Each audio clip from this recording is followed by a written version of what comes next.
about the U.S. news is that every time an SAT average for a school drops, the ranking in the U.S. news drops.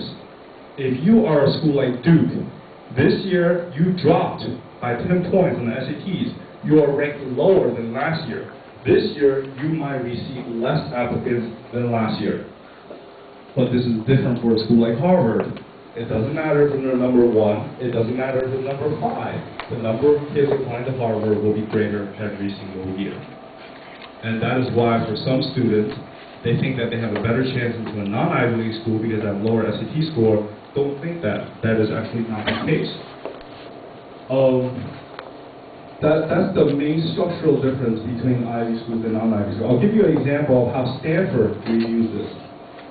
Stanford is a non-Ivy League school, but is considered in the Ivy League caliber, and is, on many occasions better than a lot of the Ivy League schools. Their first reader at Stanford is not a college student. It is the most senior member in the admissions committee. Now, schools' admission policies change year to year. Sometimes you can get a school with a kid with a low SAT score and still get into Stanford. These are very ambiguous cases. But generally, the way they follow the direction is at Stanford, the first reader is the most senior member here, the most experienced, because he is responsible for rejecting 60% of the applicants after he leaves. And for one person to reject 60% of the applicants, what is the fastest way to do so? By looking at 2 scores, this and this. You can make a decision very quickly. And then when Stanford moves on from the first reader, it goes to the second reader, another 20% are rejected. At Stanford, the admissions committee only look at 20% of the applications. Not very much. But do they get similar results? Maybe. So for non-Ivy League schools, their admission policies is a little bit more like Asian universities, but they're still a lot more emotional than Asian universities. But they make their judgments quicker than Ivy League schools. Public universities are a totally different story.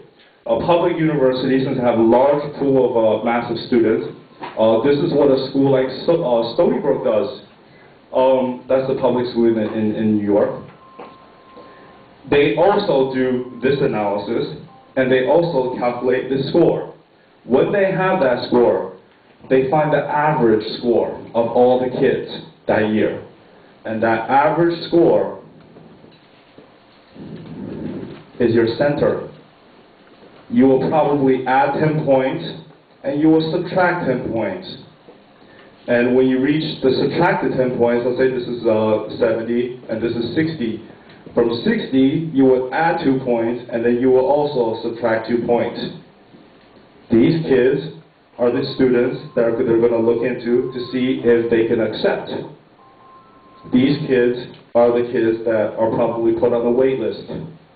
Now, when you add 10 points, these kids, when you subtract 2 from the added 10 points, these kids are students who are probably going to get scholarships for the schools to try to engage in prevent you from going to Harvard, let's say. Any student with score that is way out there, most of the public schools, the ones that are a little bit better, might not even consider you because they know that you're not going to go to the school. Unless the student's requiring a lot of financial aid, which public schools are oftentimes more equipped to do so. Everything in between, unless you have something really, really weird or bizarre, you're pretty much accepted. So in a public school, it's a lot faster way of judging students. So these are the 3 main type of schools in the U.S., and this is how they pick their kids. Liberal arts schools, small liberal arts schools. The reason why they're called liberal arts is because they do not have a graduate school. This is another question that a lot of parents ask me, especially the new immigrants from Asia. They're not exactly sure what's the difference between a college, university, and a liberal arts college. Liberal arts colleges do not have graduate schools. Therefore, when the students get in, they're not exposed to graduate studies. They cannot use the resources of graduate schools, and hence there's less opportunities, especially for engineering schools or heavily research-oriented schools.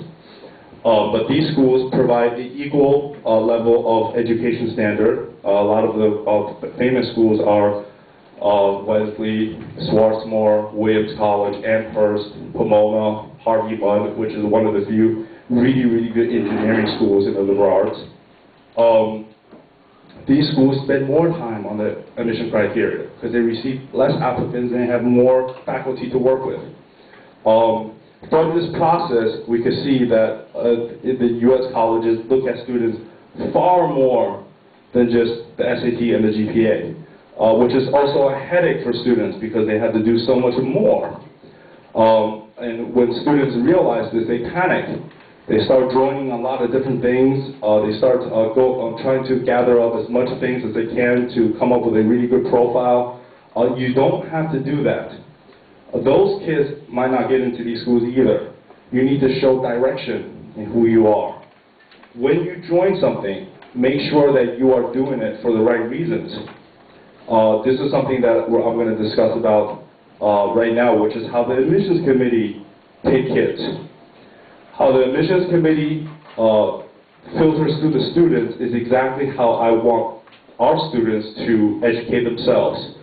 First, if you do put down a major on your college applications, when you put down a major, a college is going to treat you pretty seriously, and one of the 4 main areas of majors is engineering, business, law, and medicine. In these 4 criteria, this is the only other time in which they look at your SAT and GPA score again, but not the overall score. They look at particular areas in your transcript and your SAT. If you want to go into business, I will probably focus on your math score, because that's the fundamentals of business, dealing with numbers, your logic and your understanding and your ability to manipulate numbers. And there's one course that colleges pay particular attention to. It's called statistics. So if you want to apply to a business school, first of all, you have to show that you have an interest, and secondly is in the area that you're supposed to be strong to succeed in that career, which is communication skills, math skills, you better be strong. If you're applying to, let's say, Wharton, and your math grade is your worst grade, and your SAT 1 math is below 760, your probability of getting into that school is almost non-existent, because you would have been rejected at the fundamental academic criteria stage. That's what colleges call it. Therefore, you don't need to be well-rounded. You just need to be good at what you want to do.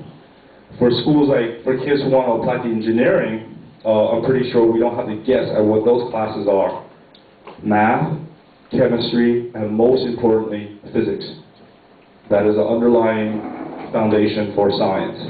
For medicine, it's biology, chemistry, and in many areas, math.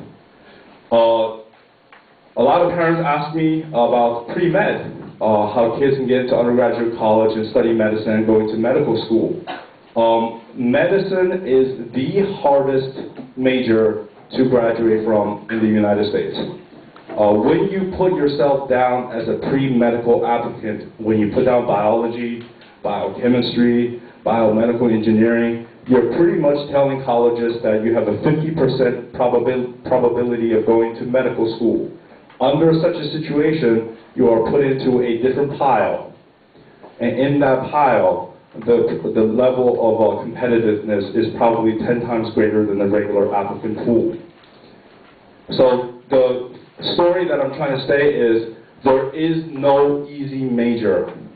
A lot of parents and students think that, hey, this school is not really known for this major. Let me put this major down to see if I have a higher chance of getting in. You're really blindfolded there and just making random decisions because it doesn't work like that.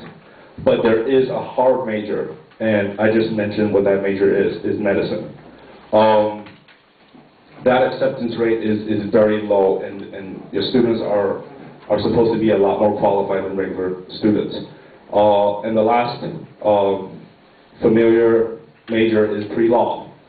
There is no such thing as pre-law, but because anybody can get into law school.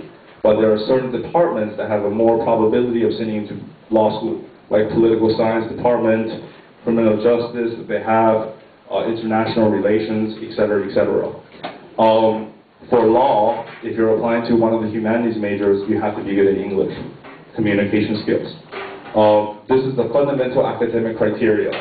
Each year, 30% of the students are rejected in the admissions committee because the major that they put down is not something that colleges think that they will succeed on later on in life. And it shows that students is lacking logic. If you are a logical person, you will probably not pursue something that you're not good at. So these two areas colleges pay particular attention to. Thankfully, none of the Asian students, not many of the Asian students get rejected here because they tend to have good scores all across. And the last thing I want to mention about that stage is that 80%, more than 80% of the students each year apply as undecided. And guess what? Majority of the kids that get accepted are also undecided. It is absolutely okay to not know what you want to do, but you must have some interest. And that's what I want to get into next. It's called, after students pass this stage, they go into a second stage, many different stages, I know. It's called real or not real person. This is the innovative name that Columbia made. I don't know what it's called in other schools, but I'm assuming that it's somewhere along the lines of that. Is when they're trying to determine if you are a student that is genuine and if you are a student with direction. Colleges do not expect students to be well-rounded individuals. Colleges do not need you to be perfect in everything. Colleges are looking for a well-rounded student body. Meaning, I want my campus to be perfect. I don't need you specifically to be perfect. Because if you have 500 perfect individuals, let's say they all have the interest in physics, they're probably not going to learn from each other.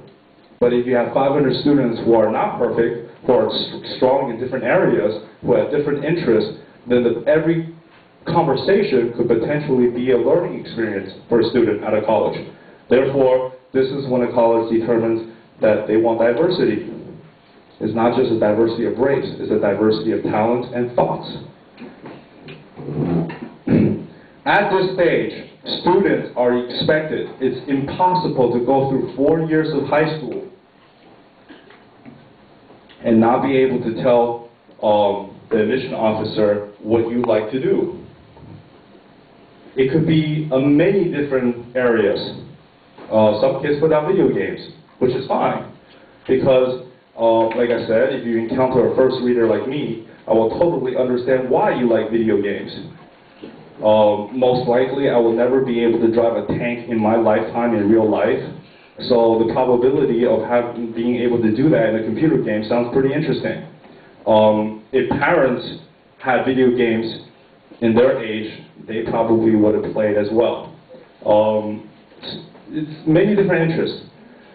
For all of your interests, it could be 1, it could be 2, it could be 3. It's not the quantity that matters, it's the direction. You must be able to satisfy 3 points for your interest. The first point is called the origin. In order for you to develop an interest in anything, there must be a cause. Something must have happened in your life for you to like it. Were you inspired by a teacher? Did you watch a television show? Did you encounter something at a summer program? Etc., etc. This is called the origin of your interest. It is very important because it can dictate whether your interest is based on solid foundation or not. Second criteria is called action. Colleges don't want you to tell them that you have an interest. They want you to show that you have an interest. And this is where extracurricular activities prove invaluable. When you have declared that you have an interest in an area, your next job is to do something about that interest. What did you do to further grow your knowledge in that interest? What did you do to further increase your intensity in that interest? You have to develop yourself. And the last point that you must satisfy is called a future, where you are inspired and aspire to do something. Everything that you like, everything that a teenager has a probability of taking an interest in, they're all evolving. there is not one thing in this world that is not evolving because our society is evolving. What do you see in the future? If you like physics, then the possibility of you using physics to do something great in the future is guaranteed. Did you find that something in the future? Here, what colleges are trying to see is that they don't want kids who just learn something. They want you to learn it and then use your hands to do something and apply it. That is the meaning of education. If students just study for a grade, and then you graduate, and then you never use that knowledge for the rest of your life, you might as well not learn it. And if you look at all the people in this world who have ever made a major accomplishment or a grade, like Bill Gates, is people who have learned something and then did something with it. And that's the connection that colleges really want to see, because this shows that you have the potential to be somebody. To colleges, there's two types of students for them. Students who are in the future who's going to become unimportant people, and students who are going to become important people. And this is where I sum up the entire admissions process into one sentence, and it's true for the majority of the time, is that colleges want kids who can make an impact in the future. And your goal is to live a life in high school to show colleges that I am that person who is going to make that impact. So if you accept somebody, you should accept me. And that's another really interesting story. One of my friends who was also a first reader at Columbia, he then went on to Harvard Graduate School of Education, and now he's trying to become a professor and working his way up. He said that colleges accept students, when they're accepting students, you are just like a stock.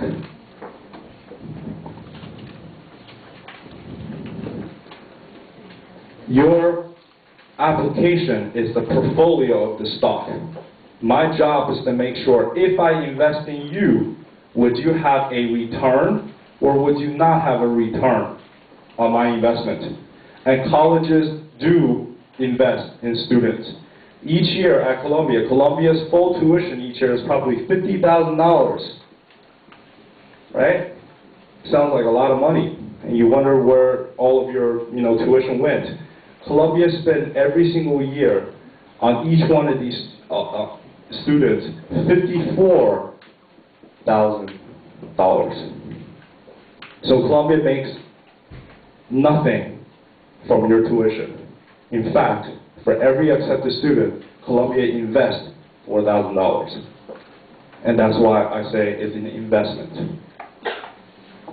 And these schools, the reason why these Ivy League schools became great is because they have a potential of educating kids who will become somebody in the future. And when they do get famous, the school gets pride. And that's why they treat alumni so seriously, because they generate money from colleges. And this is the major, if there's one thing that will guarantee you into a school, is that if you can guarantee that at this stage, you will make an impact in the admission officer's eyes to prove to them that you are someone worthy of investing, and you would have been accepted. It's pretty simple. That is the last stage and the most crucial stage. Of course, after this stage, another 20 to 30% of students gets rejected. I think, this is not an actual statistic, this is a speculation, that around 60 to 70% of Asian students are rejected at this stage. And that is very sad. And I think the reason why I started this company and the reason why I travel around the world giving seminars is I want to change this education mentality in many of the parents and students. To get into a good school in the United States does not mean that your student will come out, get a good job, and be stable for the rest of their lives. If that is a student's ambition, and if that's a parent's ambition for their student, then these students would have wasted an education at one of these top-tier schools. What these colleges provide for students is a platform, and this platform is a stage. If you graduate from a regular school, the people watching you perform is going to be, let's say, 3,000. And an Ivy League school, that number could be 3 million. But ultimately, the person who's going to do the dance is the students and not the colleges. So therefore, education should be about educating your kid in a way so that they aspire to become someone great. They aspire to do something. This passion is lacking in many of the Asian students. And the underlying reason, I'll give you an example why. On my second year doing this, I met a parent, and if I could give you an image of what he's like, is that I'm a doctor, my wife's a doctor, and before his kid was even born, he already had this idea in his head, he's going to become a doctor. So the kid is born, and it goes through the Asian family education system, and the kid is put into a situation by birth. You must do this. Unless you are a psychic, the probability of you predicting your kid's future correctly is rather slim, because the possibilities are way too many. That is not the right way to educate kids, and that actually destroys a lot of the really, really talented Asian students in the admissions office, because with the colleges, the student valedictorian, perfect SAT score, but when I ask you, why do you want to become a doctor, and I tell you to write about it, this kid has nothing good to say. And he can't possibly say, because my parents told me so. So you read essays that are very shallow. Oh, I want to save somebody. And then I will ask myself a question, have you ever saved anybody? Oh, I want to do something good for society. Unless you're evil, who doesn't want to do something good for society? So it's the content of your character that plays a crucial role in the admissions office. It's not necessarily the simple actions, it's what this thing has meant for you. And the second factor that it harms Asian students, this way of education, there's benefits. The benefits are, if you look at the two societies, in Asia, the rich people's families' kids are often not very studious. It's the poor families with kids that study very, very hard. That's a positive benefactor of such an education philosophy. Because if you say, oh, you must study, you have to have a bright future, you have to have a good job, great stability, that gets a poor student, a student from a poor family going. Because that's the future that he can see. But for majority of the families who are relatively well off financial-wise, that is not the right way to motivate a student, because he will never be able to see what you saw 50 years ago. And that does not give student an internal desire. What does give students an internal desire is give them opportunities for them to use the stuff that they learn and make stuff. For instance, I can never give a student a physics book, tell them to read it, and then in 1 month come back to me and say, I love it. But I can make them study physics and give them a situation where I can send them to a camp that uses his physics knowledge and for the student to make things. He can fall in love with what he makes. So that is the essence of American education that I think most of the Asian parents have not grasped, is the ability to have your kids do things so that they will naturally develop a passion for. And that is the way to get into a good school in the United States. And I hope it also elevates a lot of the Asian students' ability to do something great upon college. I remember having a conversation with, he's not the dean of admissions anymore, but he was beforehand. He was also the dean that accepted me into Columbia. His name is Eric. And he told me that, I said it's so hard for Asian students to get into these good schools. If you're doing a first read, every once in a while you have to go to these meetings that talks about affirmative action.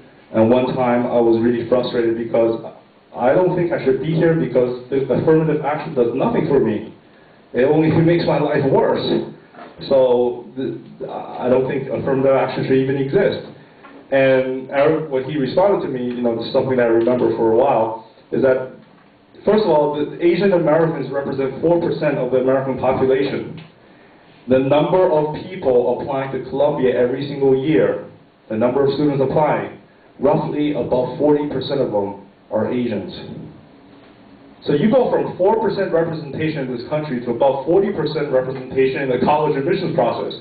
That is a huge leap. And by having 15% Asian students on campus, actually these schools are doing Asian students a favor, because they're giving you more spots in the school than there are in the United States. Well, that's not the important part. The important message that he told me is that if you look at a majority of the Asian students who graduated from these good schools, Harvard, Yale, Columbia, in the past 10 years, the probability of an Asian American doing something spectacular and extraordinary is a lot lower than other ethnicities. Why? Because students don't take risks.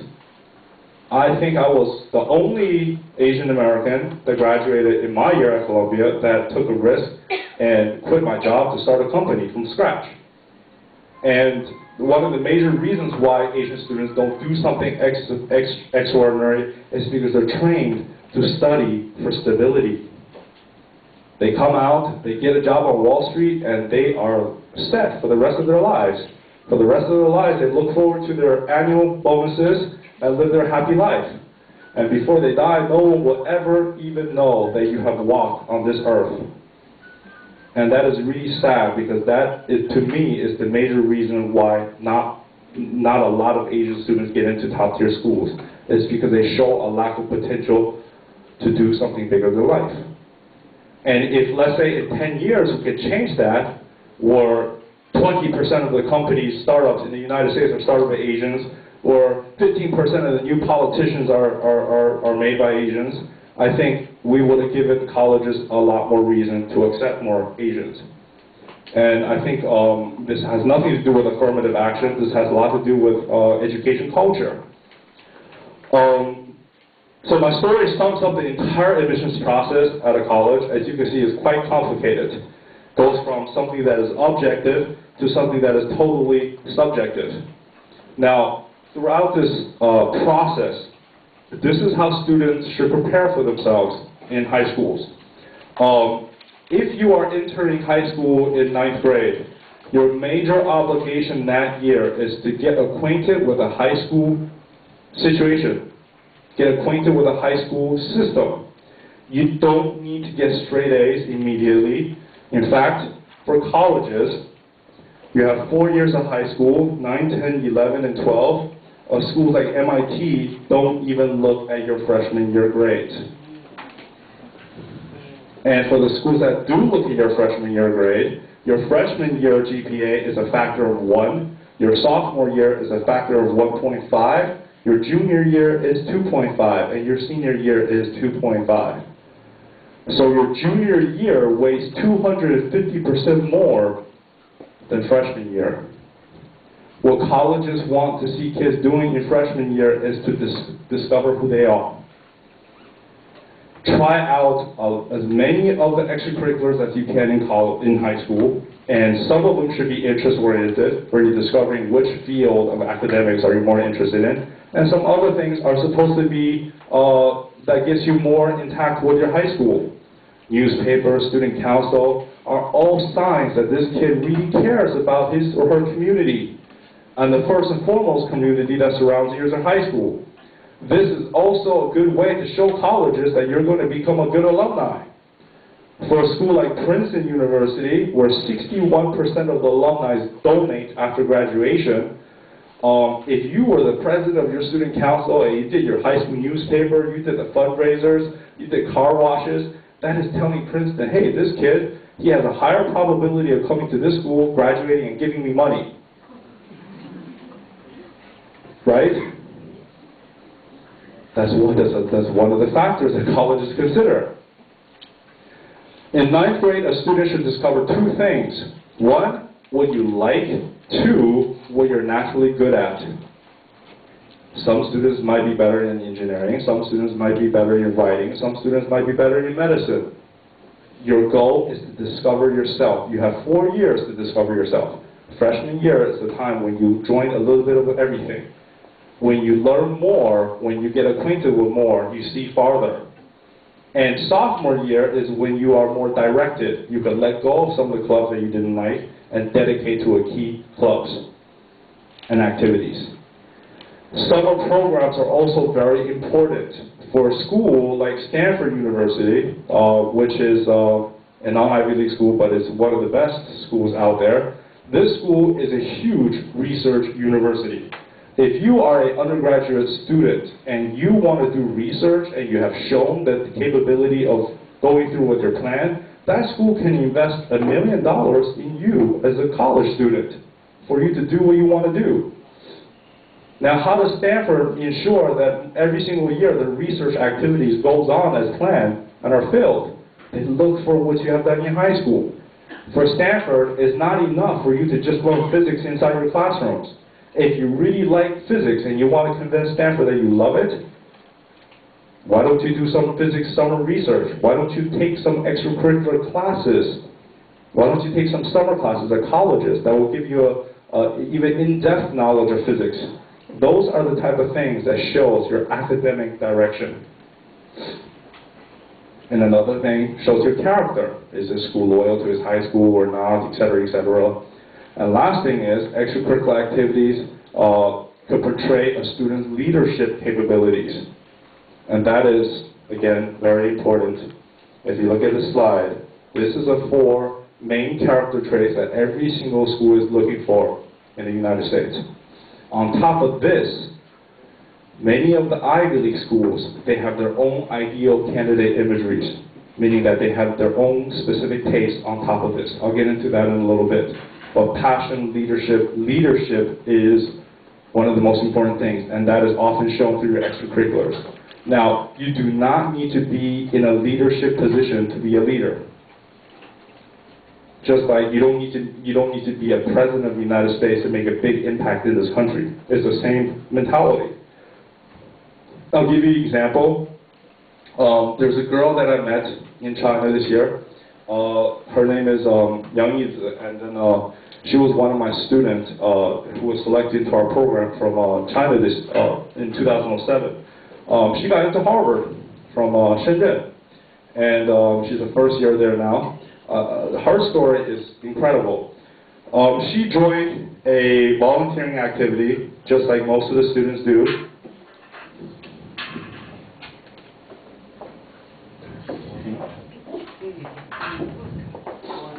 Sorry, I write really messily. I don't know if you can understand this.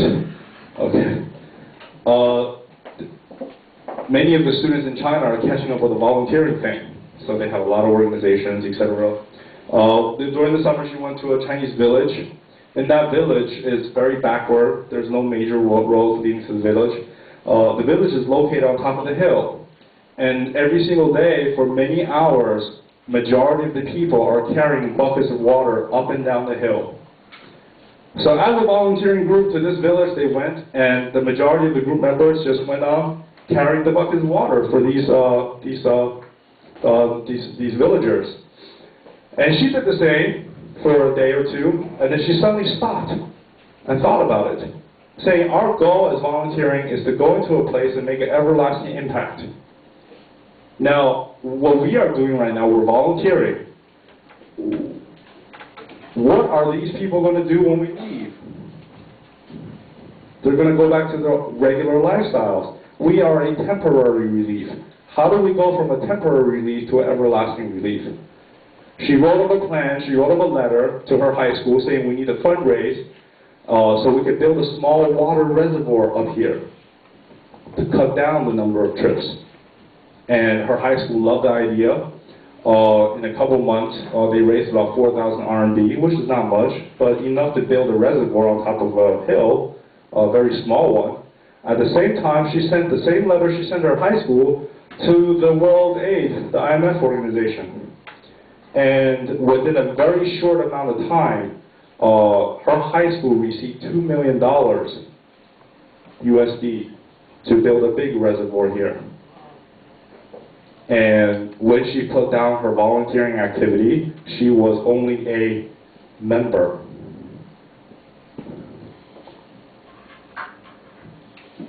But is this member more important than the president? Most likely, yes. And it doesn't take a rocket scientist to do this. All it takes is this. When you do something, put your heart to it. If you don't put your heart to do something, you will never become someone worthy of praising. Good things happen when you put in your absolute best. And that motive that you have within yourself about everything you do should not be related to, I'm doing this so I can get into college. That is not great enough or spectacular enough of an ambition for a college to say that, yes, you are that one that's going to make an impact. And small things like this is what I've learned over the years, and what I try to teach all of my students to do is to discover yourself. When you apply to an American college,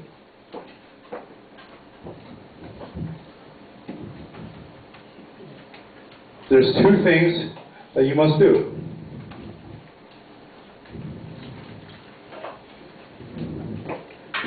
One is, sorry about my stick figure.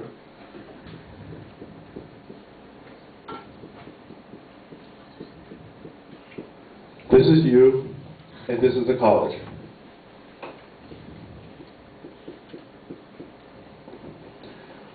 I'm going to give you all the flaws about the college applications through two simple stick figures. You trying to find the right college is almost like you trying to find a significant other, a boyfriend or a girlfriend. Sorry, touchy subject, but it's a good analogy. Let's say you like another person of the opposite sex, and you want to date him or her. Now, what do you think most of the kids are saying? This is the same thing. Let's say you want to date Harvard.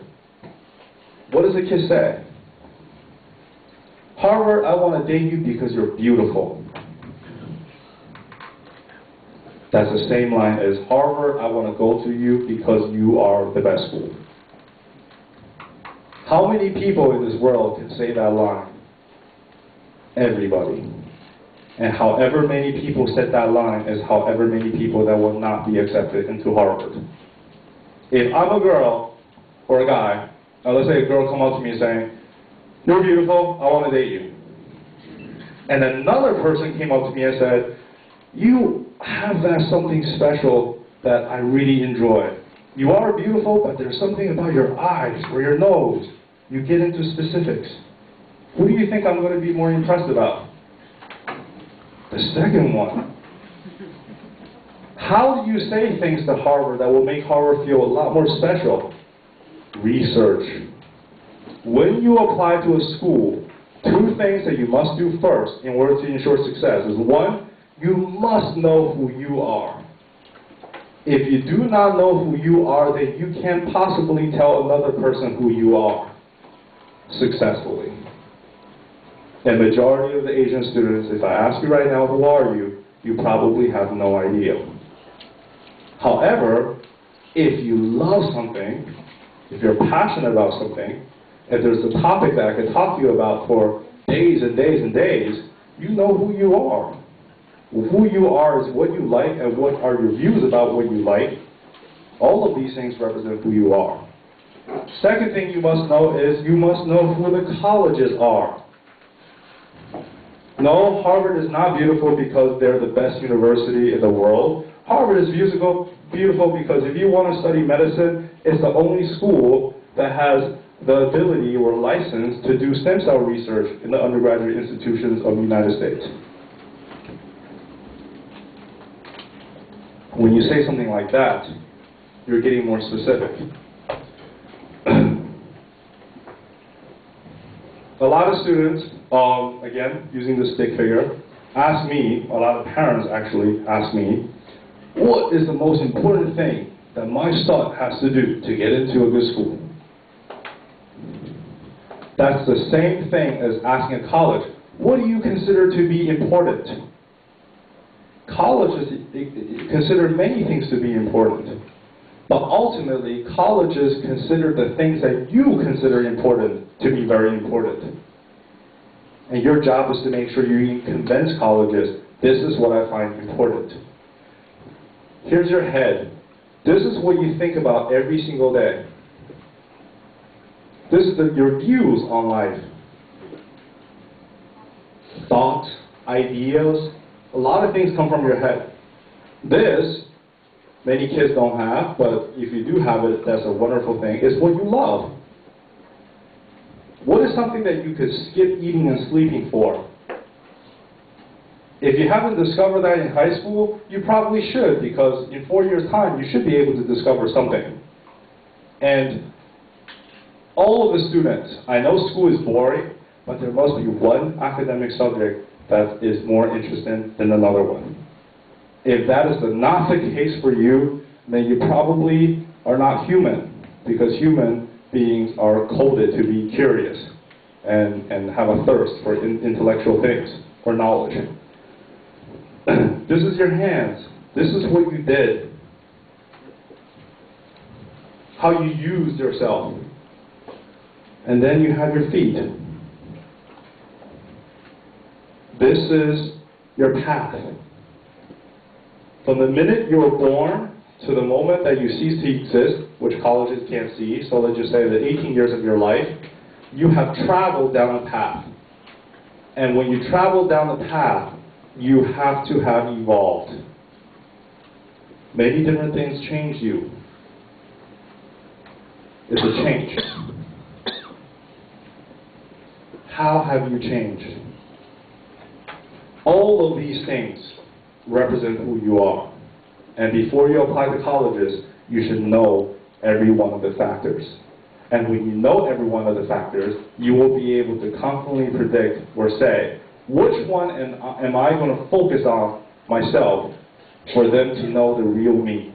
Because you're going to discover that there's something here that is more important in making who you are than another element.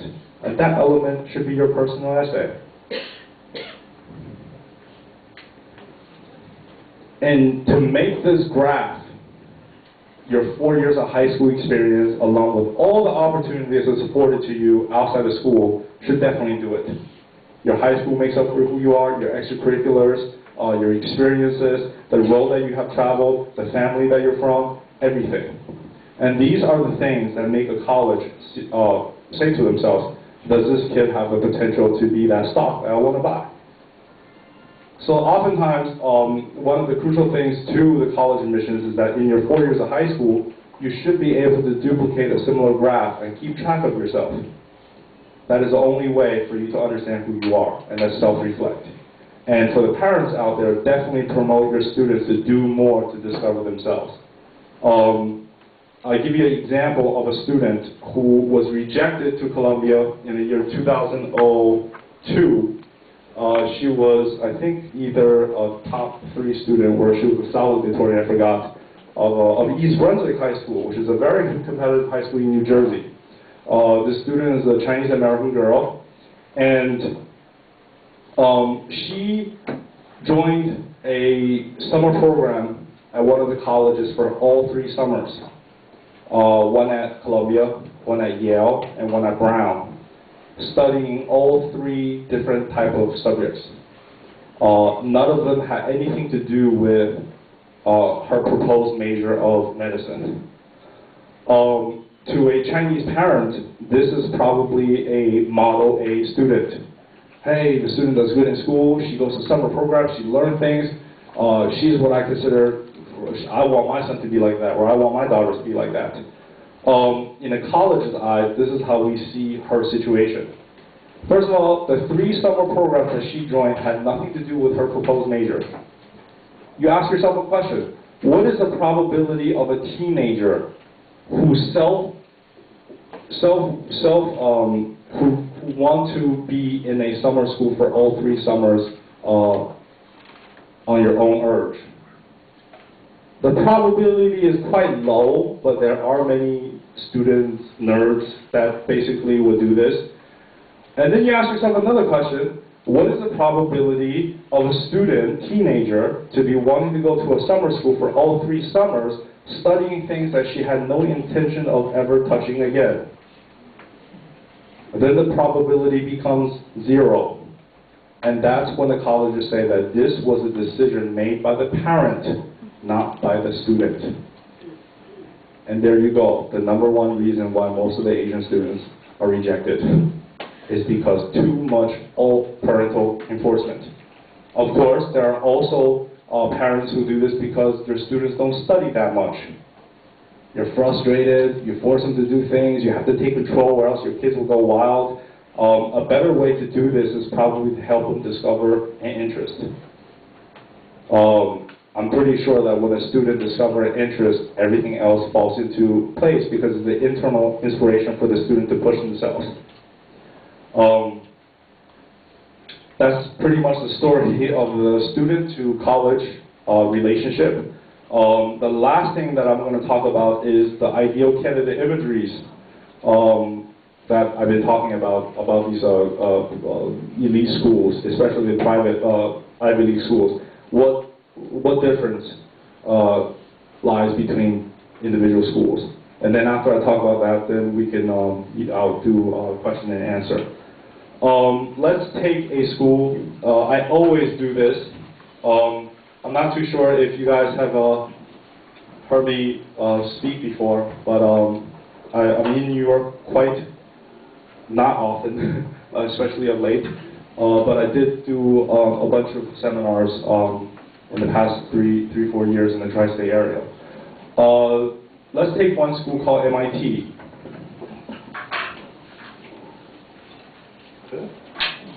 Found that, of course, right?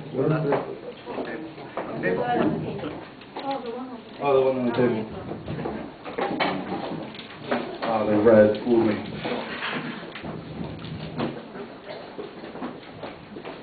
How many of you guys have a desire to apply to this school? No one? That's almost impossible. Okay. One parent who want to apply to MIT. Majority of the students who apply to MIT would probably apply to MIT because it is undisputedly the best engineering school in the United States.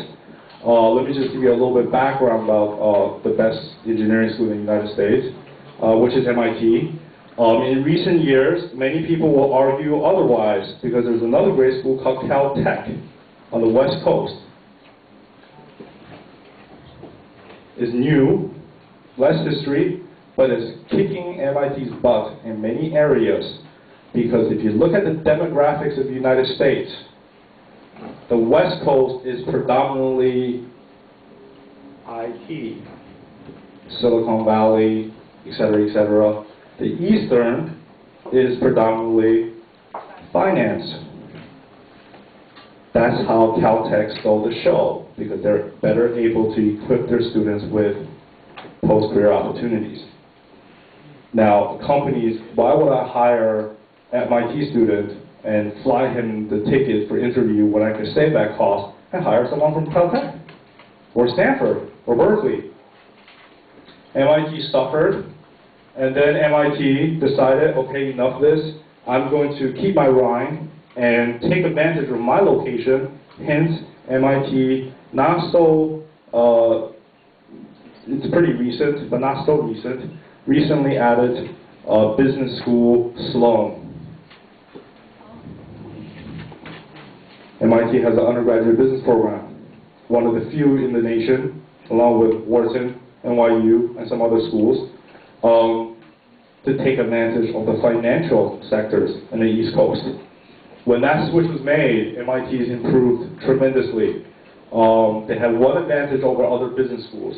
Do you trust a new NYU Stern student's math ability more, or do you trust MIT students' math ability more? You will probably trust MIT students' math ability a little bit more. So they were able to gain that advantage.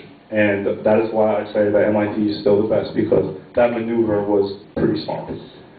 But it doesn't matter if you're applying to MIT's undergraduate business school or engineering school. This school has two specific needs that it looks for in almost every one of the applicants. And I've seen this work. I have identified this need in many of the students, and they made it match. And some students who score only 1,500, 3 years ago we had a student who scored 1,500 on SATs, he was granted into admission to MIT. 1,500 out of 1,600 is not that high. The first criteria is called resilience. Anybody know what this means? Oh yes, that's pretty good. It's actually a verbatim definition. The ability to bounce back from failures. And the second thing is called intellectual independence.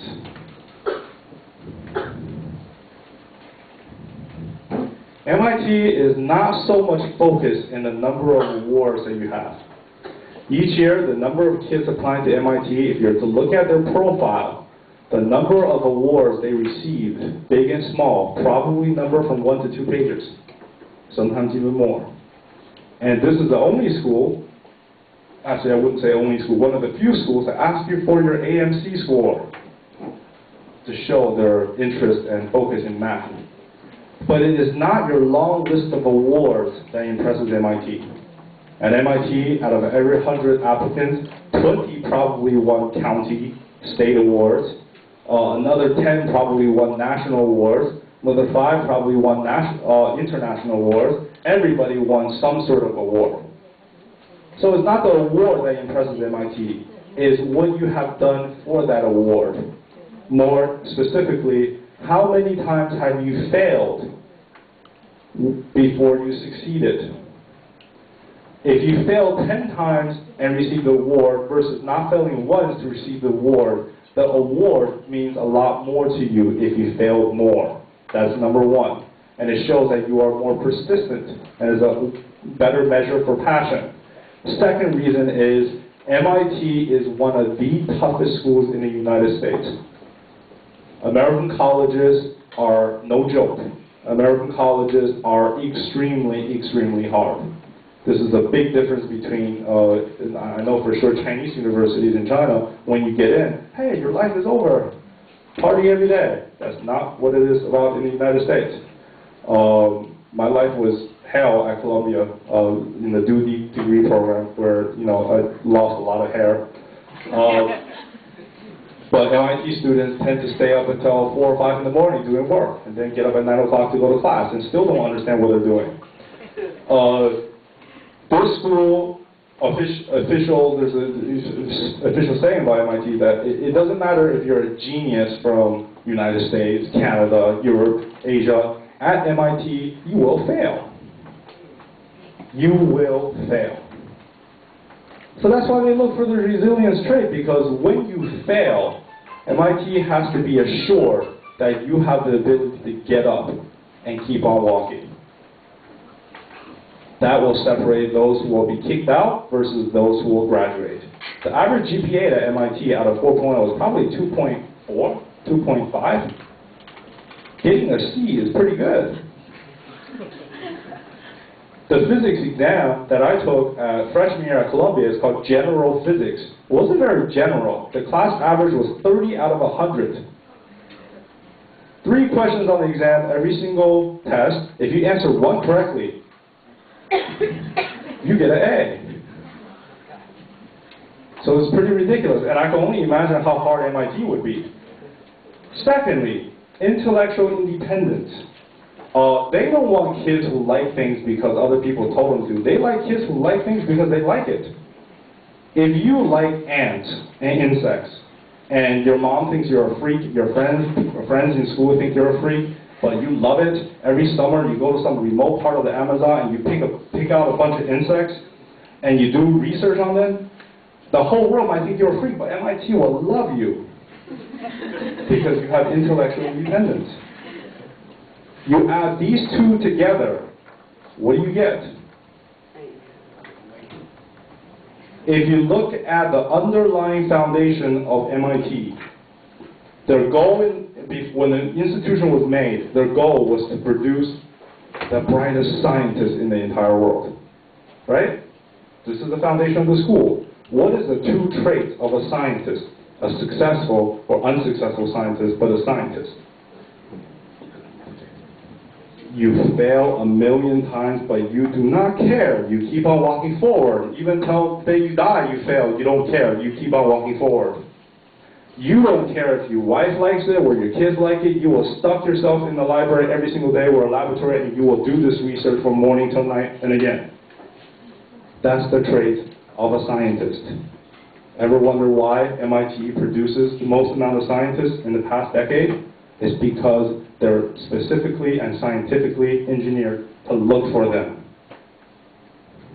And that is the beauty of the American admissions process, because they have broken this down through a science, and they can find exactly what they want. They might fail many times, but sometimes they succeed.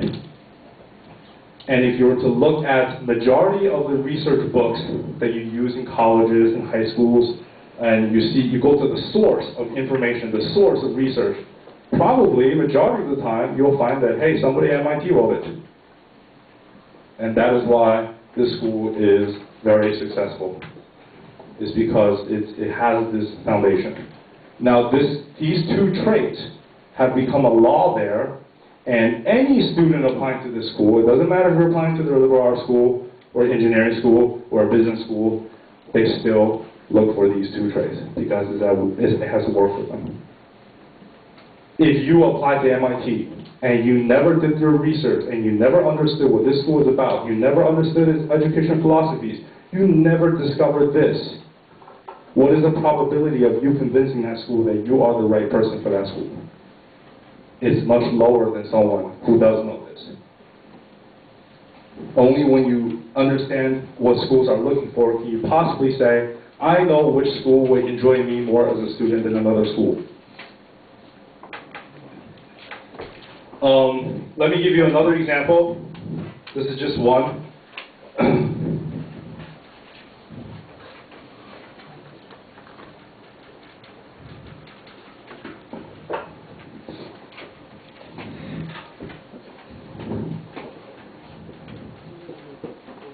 Yale. How many of you want to apply to Yale? Why do I see more parents raising their hands than kids?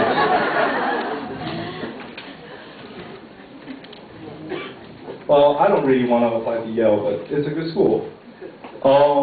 Let's break Yale down. This school, for the past 55 years in a row, at least one candidate from either the Republicans or the Democrats has been a graduate of Yale. For the past 22 years in a row, every single president has been a graduate of Yale. Now, there is the randomness by the law of large numbers. You know, the random probability exists. But when when the number is this large, that is taken out of the considerations. This school is looking for that something. This school focuses more on leadership than many of the other schools that focus on leadership, which is all the schools. But there are many different types of leadership. The first type of leadership, break it down very generally. If I were in a battle and I am a general, I am the first person to rush out into battle to lead my troops. That is one type of leadership. Second type, again in the battle, I am a general. I do not rush out. I direct my troops on what to do. Last type of leadership, this is the highest ideal of leadership, is influential ability. It's your ability to make others see what you see and influence others to believe what you believe. That is ability, like all great leaders of the nation needs that. They need that charisma. They need the ability to inspire people. I can give you one good example. Any of you are interested in Gandhi? I read a lot about the history of India, and I realized at the end of the day that it was not Gandhi that freed India, it was the people of India who freed India.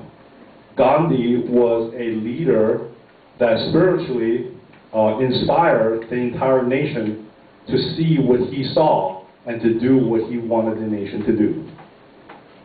And that is the highest level of leadership.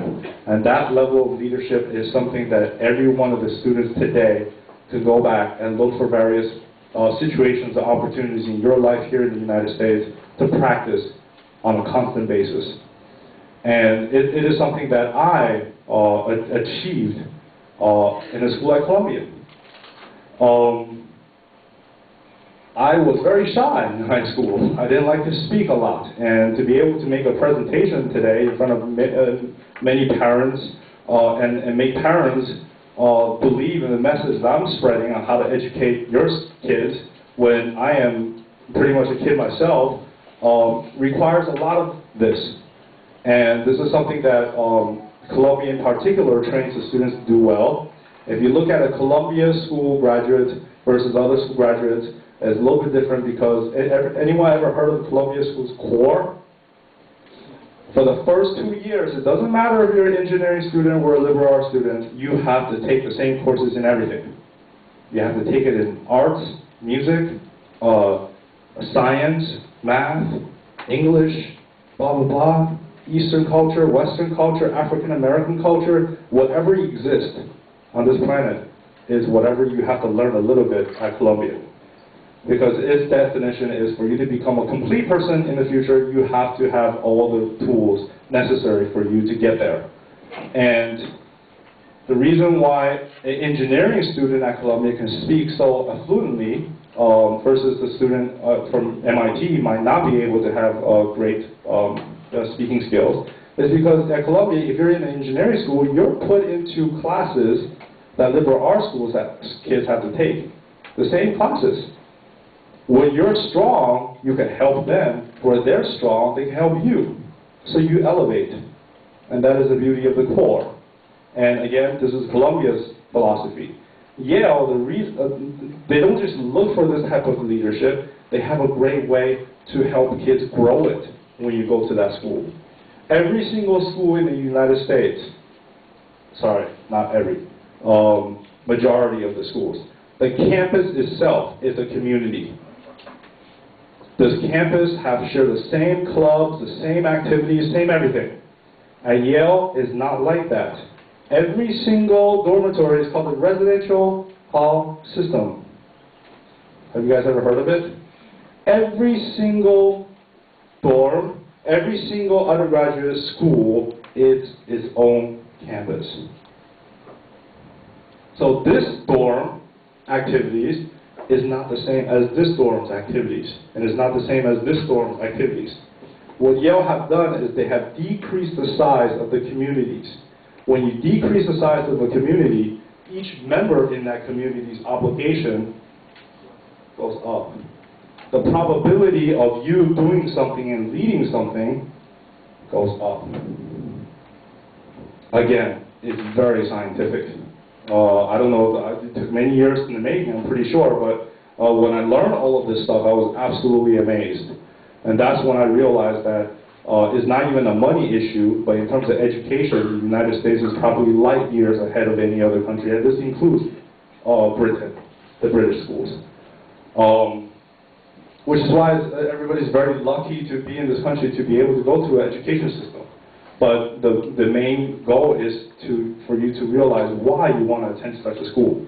If you look at the ratio of the people who made a name for themselves in our society, who did something, versus everybody in society, that ratio might probably be similar to the ratio of the number of kids who went into the top 10 universities in the world, 8 of them are in the United States, versus the number of kids who went into a university or did not go to university, right? So if these two ratios are the same or similar, if you get into one of these top-tier schools, then you pretty much should be expected to be one of these after you graduate. And it's quite wrong. I remember when I was applying to colleges, my parents didn't really bug me too much. They didn't really understand the American education system at all, so they just gave up on it and just, I guess, allowed me to do what I wanted to do. But my mom used to read this book called The Harvard Girl, written by one of the students in China who got to Harvard and wrote a book and became famous.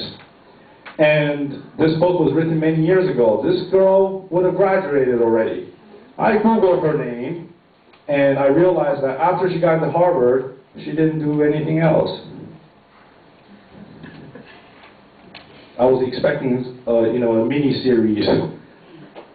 The Harvard girl turns into the philanthropist or something. I found nothing. And that is the biggest reason why majority of Asian kids do not get in. It's because colleges know that you probably don't expect yourself to do something great. And one of the reasons, and a lot of parents ask me, in the past 4 years, we were not a big company in the United States. We operated out of New Jersey. I started the company by working at the back of some church. Monday through Saturdays, I'll be in New York doing my investment banking thing. And then on Sundays, when I have free chance, I take a bus over to New Jersey and meet a full day of clients. It grew from that. And then over the 4 years, we now have over 190 students. The specific statistics are on our website. Out of 190 students, we have over 90% of them attending in top 10 school. Every one of these 190 students is attending a top 25 school. In the past 4 years, we have put more than 60 kids in Columbia, more than 30 kids into Harvard, more than 20 kids into MIT, and there is no secret to how we do it. We do it because we train our kids to think differently, and we inspire them. And I'm very happy to say that that is not my main goal, to get into kids into college. My goal is that, how I spread my influence is that if I could educate 500 kids in 5 years and make sure that they get into good schools and really believe in the message that I'm speaking and do something great with their lives in the future, what if one of the future Nobel Science winners is one of my students? That would be great. And that's how I spread my impact, because I am a pretty smart person, but most likely I will not be able to come up with a cure for AIDS. I will not be able to initiate economic reform in a third world country. But if I educate 50 people, my probability of having a part in that becomes exponentially higher. And that is the beauty of education, is that you have the opportunity to spread that influence. So I went over 2 schools, Yale and MIT, and that pretty much concludes this session that I give, but I'm pretty sure a lot of parents have a lot of questions. To let you guys know everything that I know, doing what I've been doing will take a lot more than just a couple of hours. But a lot of the answers, if you find, we have a website that basically I'll write up on the board afterwards, and everybody can go check it out. But for now, I would do question and answer with everyone. Yeah. About the GPA, is the college normally looking at the bar score, or is it the student taking an honors program, or is it the AP class? What are they looking at? The actual numbers or the weighted average? Okay, I'll talk about the GPA. Several factors about the GPA. It's not just the GPA that they look at. When they're looking at a kid's grade, they're not just looking at the cumulative GPA. They're actually, everybody takes a lot of time looking at the actual transcript of the student. There's 2 factors in how we determine a student's GPA. One factor is obviously by looking at the overall GPA, and if you ask what colleges use, for schools that have a weighted system, the weighted system is a better measurement of a student's growth. The unweighted system leaves a lot more room for competition. For some schools who do not have a weighted system, they have unweighted, colleges tend to have this process that sometimes they will translate the unweighted into a weighted system of their own. What they will do is that each one of your high schools, I know your high schools don't rank, many of the high schools don't, but in the high school profile that is sent to colleges each year from the high schools, a lot of the colleges ask for a section called, what is the highest GPA that a student has ever gotten in the past 20 years of your high school? Even if your high school don't rank, the colleges will take that highest GPA and subtract your GPA from that GPA. The deviation will determine your rank inside the class. And if that highest GPA is your GPA, well, that's very impressive. And the second factor that colleges look for in the GPA is the trend. A student with a GPA that looks like this from 9th grade to 10th grade. This is given weighted. In a weighted scale, even if you get straight A's every single year, because you're taking more honors in AP, your GPA should naturally rise. When your GPA is flat in this trend, it's telling colleges that no matter how much you push yourself, this is the highest potential you will ever achieve. If I give you an opportunity to come into my university, I'm going to expect the same. This GPA is the worst. It shows that this student is just motivated or not intelligent, because as the course get harder, he performs worse. This is the type of student that colleges love to see. It's called the increasing GPA trend. Meaning from 9th grade to 11th to 12th grade, your GPA is constantly rising. And that is telling colleges that you have yet to fulfill your potential. And if I give you an admission into my university, this is the place where you will fill your potential. Does that answer your question? Okay. What is the average GPA supposed to be? Is it like, did they look at the GPA, or did they look at everything, or did they look at only the main subject? If it is, everything. In classes like PE, well, they look at everything because many of the high schools have a curriculum where you get to take electives, and the electives that students often select show some of their interests. And therefore, if a student deems that class is important, colleges will deem it as well. One class that I know colleges don't pay particular attention to is, well, health is required, or PE, classes like that. But the transcript for high school students is the most important thing that you could show colleges. And if you were to really ask me how to answer that question, SAT, GPA, SAT, GPA, I would say SAT transcript. Transcript is more important than your SATs, because you have 4 years to do this, and there's absolutely no excuse for not being able to do this. And there's another thing that colleges tend to like. Colleges oftentimes will definitely give you the benefit of the doubt if you are not that smart of a student, but you work hard and you have a direction. Because the people who will become somebody in the future, as every one of us will know, you don't need to be smart to do something great in life. What colleges can absolutely not take is a smart student but doesn't work hard. Because that will result into nothing. So that will make your stock decrease, and therefore you won't get it. The average GPA is, whatever GPA that is average on your transcript is usually what colleges look at it. They don't pick specific courses that average it out themselves, if that's what you're asking. At least minimum should be, what is the number? Classes for, all the high schools are very different. So, I mean, are you asking for a number in hunters, or are you asking for a number in general? Because generally, I don't know what that average is. But for hunters, I think I would need to take a look at the transcript to get an answer for that. Do you know how Hunter report card works? We have letter grades, and I don't know if the school has number yeah. Like for Hunters and Stuyvesant, I can speak on these two schools we have because each year a large number of you guys apply to Columbia. What Columbia does is that it doesn't really look into your GPA as specifically as they can, because they have memorized your school system like the back of their hand. Like they know which professor is good, which teacher is bad, which teacher passed away last month. All of these things like Columbia would know, and they will look at your transcript. Just like when the doctor dissects you, they would actually pick out things. They wouldn't look at it anything general. Yeah. When you talk about the Asian student, admin student in college and Ivy League, so is there a percentage between Asian American and the student from Asia? So is there any percentage? I'm going to tell you about that. That is really, that's a very good question. For years, I've battled this question in my mind. There's two statistics about a college that you see.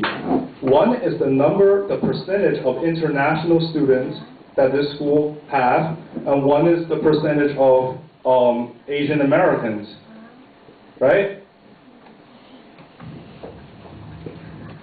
Now, many of the kids on their applications, they kind of fill out the wrong way. They fill it out the wrong way, especially kids applying from Asia. A lot of them tend to check the Asian American box as well. So many of these kids are double counted. I know for a fact that Columbia, if the Asian student representation, Asian American is 15%, a little percentage of that might be international students. Especially if they're international students that did not apply from Asia but got into a high school here and applied to American universities from the high school. That is becoming a lot more common now. The number of kids applying to American colleges in Asia, in 2007 and 2006, the increase was 5-fold. In the 2006, University of Michigan received 700 applicants from China. In 2007, they received more than 3,000. And this year, they expected to reach up to 5,000. Now, China is an issue that I'm glad that you brought up this issue. It's a very scary thing because China has a very high economic growth, and most likely it won't be affected as much as some of the other developed nations during this financial crisis, which is exactly why America will be seeking more Chinese kids because they have money. And the American colleges can make money off the international students because the financial aid is not readily available. That is very scary because the number of people in China that are rich and can afford an American education is more than I could have ever imagined. It's uncountable. And they all think, oh, going to America is cheap now. I'm like, wow. I'm glad you think like that. I never thought it was cheap. And think about it, the number of kids applying to Harvard from China, if America let its door open, could possibly reach the number of kids applying to Harvard from the entire world. That's how dangerous it is. And I don't know what type of restriction will be put in place, but if this continues, it's going to become really hectic. And a lot of companies, education companies, seize this opportunity and go to China and help Chinese kids. I'm one of them, but then not because I saw this early, is because in 2006, this is really odd. When I started this company, I didn't think about ever go back to China in 4 years. I was trying to focus here. But then in 2006, this investment bank called Oriental Patron, the president of that investment bank, this rich person who's worth about $9.2 billion, and wrote me an email disguising himself as an applicant to my program. And then I sent some information over, and the next thing I know, he sent me another email saying, oh, I'm the president of this investment bank in Hong Kong, and I would like to invest in your venture to bring it into China. The next thing I know, I was on a plane to Hong Kong, and 2 days later, he invested for me to build this company in China. So it's scary how this thing has evolved. It's at a very fast pace. And this percentage is very ambiguous. 9% international percentage includes all of the international students from around the world. But if you look at the top 10 schools in the US, countries like South Korea and China, India, they're pretty much all up there. There's a lot more students coming from Asia than from Europe, let's say, as representing that international figure. And in the Asian Americans figure, I would say the percentage of error that some international Asians got in is probably, there might be a 0.5% error here. Did I answer your question? So Yeah. In the college, if you are like an Asian American or you are like if you have the same quality, you have a different rate, is there any like a difference in picking up the number of the school students? Is that one of the factors? It's very difficult to say. Colleges have some sort of quota up here. They don't have a quota written down in stone. But when you get to a certain point, let's say in the Columbia Admissions Office, when I get to a certain point, where each year, 15% Asian Americans as by historical standards. Let's say this year I'm up to 14% now. They will do a check, and then they will know, okay, now we got to slow down in accepting the number of Asian Americans because they kind of reached the limit that we have been reaching every single year. And this is the part of the college application that is absolutely not in your control. Remember how colleges want a well-rounded campus? To them, a campus is a pie. This year, if I have 50 Chinese Americans and I'm reaching the limit, then potentially, let's say there's 50 more Chinese Americans left, and I can only accept one more out of that 50. What they will do is they will group all of the Asian American applications together, and they will accept that one from the 50. And one year at Columbia, one Chinese kid got in over many other Chinese kids because this Chinese kid know how to play guzhou. And Columbia accepted her for the probability of her coming here and playing and teaching others as well. So, if that's what you're asking. And are Asian Americans here competing against Asian applicants from across seas? That is very hard to say because that is, remember you have people selecting people. I could give you how I will view this, but then, maybe the other different admission officers might think differently. I saw a hand up there. I'll answer her question. I was wondering, what if I wanted to apply to an international university, like Oxford? That is a British university. Yeah. That's great. It's a lot easier to get into British universities from America. Because the one thing that you have to realize about universities in other countries, especially European countries, they care a lot more about money. Because they don't make as much money as the U.S. schools. Harvard alone is richer than the top 10 schools in England combined times 5. So you have a higher chance. Yeah. Does any school has different academic standard for selecting athletes? Yeah.